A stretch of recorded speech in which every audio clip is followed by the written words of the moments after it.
የቅዱስ ሲኖዶስ አባል ታላቅ ብርቱ አባት ናቸው።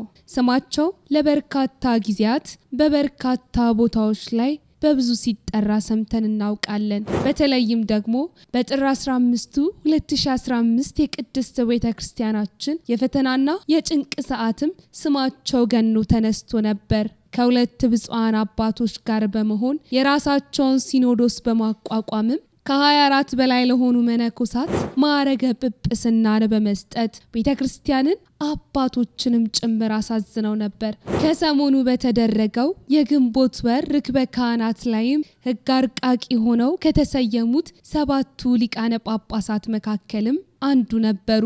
ብፁዕ አቡነ ዜና ማርቆስ ማን ናቸው? ክቡራትና ክቡራን ውድ የጊዜ ሚዲያ ቤተሰቦቻችን እንደምሰነበታችሁ፣ እንዴት ቆያችሁልን? ሰላም እግዚአብሔር ከእናንተ ጋር ይሁን። በዛሬው ዝግጅታችን የብፁዕ አቡነ ዜና ማርቆስን የህይወት ገጻቸውን ልናስቃኛችሁ ይዘንላችሁ መጥተናል። ወደ ዝግጅታችን አለፍን።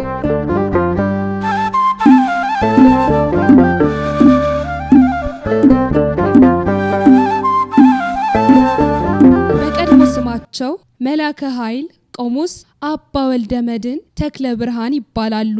ብፁዕ አቡነ ዜና ማርቆስ ከአባታቸው ከሊቀ መንበር ዘውዴ ተፈራና ከእናታቸው ከወይዘሮ ጫልቱ ኮርሜ በኢሉና ኢጉኩራ ቀበሌ ገበሬ ማህበር በውጫሌ ወረዳ በሰላሌ አውራጃ ነበር። ልዩ ስሙ ሸቦ ወይም ሮብ ገበያ ተብሎ በሚጠራው አካባቢ በ1963 ዓመተ ምህረት የተወለዱት ብፁዕ አቡነ ዜና ማርቆስ ብፁዕነታቸው በዚያ የልጅነት እድሜያቸው ነበር ትምህርታቸውን አንድ ብለው በአብነት ትምህርት ቤት የጀመሩት።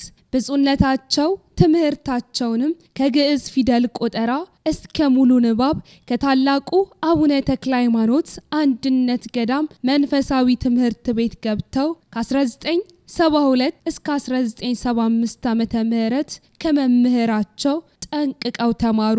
ውዳሴ ማርያምን ምዕራፍና ጾመ ድጓ ከመምህራቸው ከመምህር መራዊ ሳህለ ሚካኤል በ1975 እስከ 1978 ዓመተ ምህረት ተምረው አጠናቀቁ። ታዲያ የትምህርት ፍላጎታቸውና ፍቅራቸው በዚህ ብቻ አልተገታም ነበር። ሰዓታትንና መዝገበ ቅዳሴን ከመምህራቸው በደብረ ሊባኖስ ገዳም በአስተማሪነት ደረጃ ተምረው ተመረቁ። ሰምና ወርቅ ሙሉ ቤት ቅኔ ከመምህር ክንፈ ሚካኤልም ብፁዕነታቸው ተምረው ጨርሰው ለመመረቅ በቁ።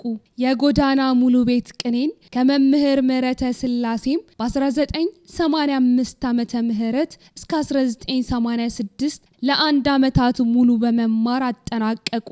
የብሉይ ኪዳን ትርጓሜና የአራቱ ወንጌላውያን ትርጓሜን እንዲሁም ፍትሐ ነገሥትንና ሃይማኖተ አበውን በአንድምታ ትርጓሜ በመምህራቸው አማካኝነት በመምህራቸው በመምህር ገብረ ኢየሱስ ስም በተመሰረተው የብሉያትና ሐዲሳት ትምህርት ቤት ተምረው ለመጨረስ በቁ። ብፁዕነታቸው እንዲሁም የሊቃውንት ጉባኤ ቤት በመግባትም ከመምህራቸው ከመምህር ጥበቡ ዘንድ በአስደናቂ ሁኔታ ተምረው ለመጨረስ በቅተዋል። ብፁዕ አቡነ ዜና ማርቆስ ብፁዕነታቸው ብፁዕ አቡነ ዜና ማርቆስ እኚህን ትምህርቶችና እውቀቶች ከቅድስት ቤተክርስቲያን ጠንቅቀው ካወቁና ከቀሰሙ በኋላ ነበር ወደ ማዕረገ ክህነት ያቀኑት። ድቁናን ከብፁዕ አቡነ ሳዊሮስ በ1982 ዓመተ ምህረት ምንኩስናን ደግሞ በደብረ ሊባኖስ ገዳም በ2001 ዓመተ ምህረት ነሐሴ 24 ቀን ተቀበሉ።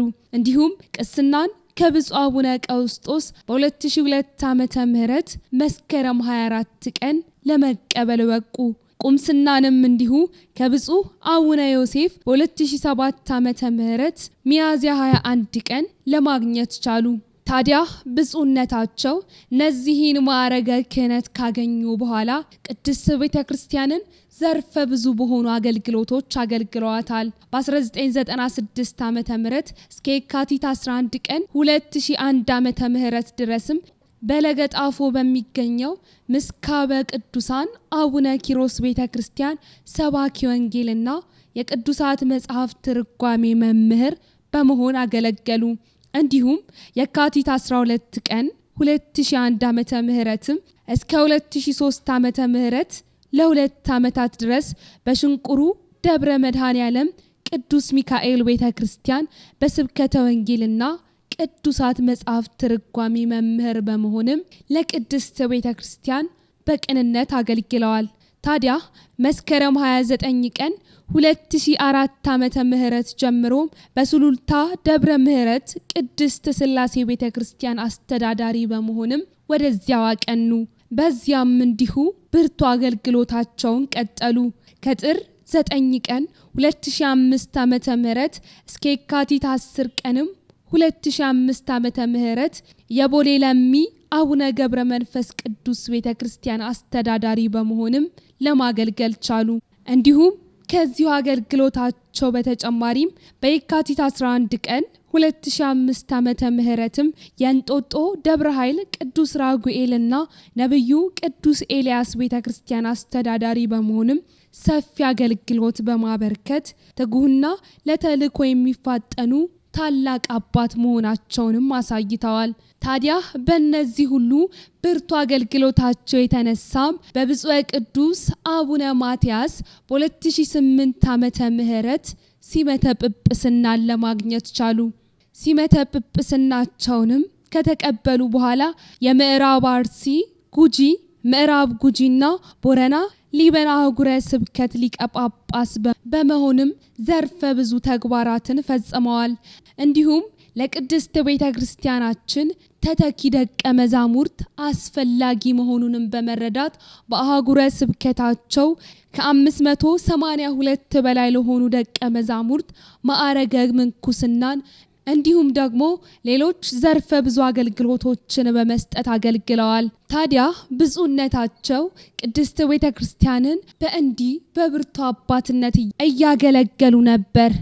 ታዲያ ብፁዕነታቸው ብፁዕ አቡነ ዜና ማርቆስ ቅድስት ቤተክርስቲያንን እንዲህ ባለ መልኩ በብርቱ እያገለገሏት ነበር። ታዲያ ብፁዕነታቸው ብፁዕ አቡነ ዜና ማርቆስ ቅድስት ቤተክርስቲያንን እንዲህ ባለ መልኩ ዘርፈ ብዙ አገልግሎቶችን በመስጠትና ለሕዝበ ምእመኑም ዘርፈ ብዙ ተግባራትን በማድረግ እያገለገሉ ነበር። ጠላት ዲያብሎስ ወደ ቤተክርስቲያን ወደ እግዚአብሔር አምላክ የቀረቡትን መፈተኑ አይቀሬ ነውና ከዛሬ 2 ዓመታት በፊት ጥር 15 2015 ዓመተ ምህረት ነበር ከሌሎች 2 ብፁዓን አባቶች ጋር ማለትም ከብፁዕ አቡነ ሳዊሮስ እንዲሁም ከብፁዕ አቡነ ኤዎስጣቴዎስ ጋር በመሆን ህገወጥ ሲኖዶስ በማቋቋማቸው ቅዱስ ሲኖዶስ አውግዞ ከቅድስት ቤተክርስቲያን ለይቷቸውም ነበር።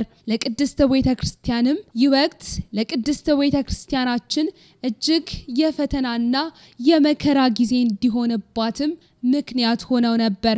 በዚህም የተነሳ ነበር ከብዙ ህዝበ ምእመን በብፁዕነታቸው እንዲሁም በሁለቱ ብፁዓን አባቶች ላይ ጭምር ነበር ያልተገቡ ሐሳቦች እንዴት ይህንን ያደርጋሉ የሚሉ ሐሳቦች ተሰንዝረው የነበሩት።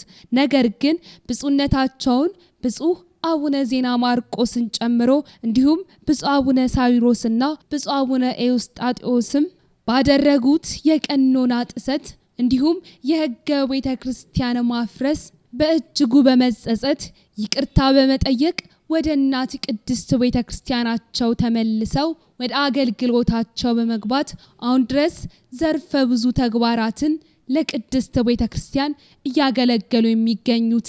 ታዲያ ብፁዕነታቸው ብፁዕ አቡነ ዜና ማርቆስ ከቀናቶች በፊት ተጠናቆ በነበረው የግንቦት ወር የርክበ ካህናት የቅዱስ ሲኖዶስ ምልዓተ ጉባኤ ላይ አጀንዳ አርቃቂ በመሆን ከተሰየሙት 7ቱ ሊቀ ጳጳሳት መካከልም አንዱ በመሆን የተሰየሙት በምልዓተ ጉባኤው ላይም የተለያዩ አጀንዳዎችን በማርቀቅና ለቅድስት ቤተክርስቲያን አስፈላጊ ናቸው የሚሉ ሐሳቦችና ውሳኔዎች እንዲነሱ በማድረግም ብፁዕነታቸውን ብፁዕ አቡነ ዜና ማርቆስን ጨምሮ ሌሎች ብፁዓን አባቶችም ብርቱ አገልግሎታቸውን ሲያካሂዱ ቆይተዋል።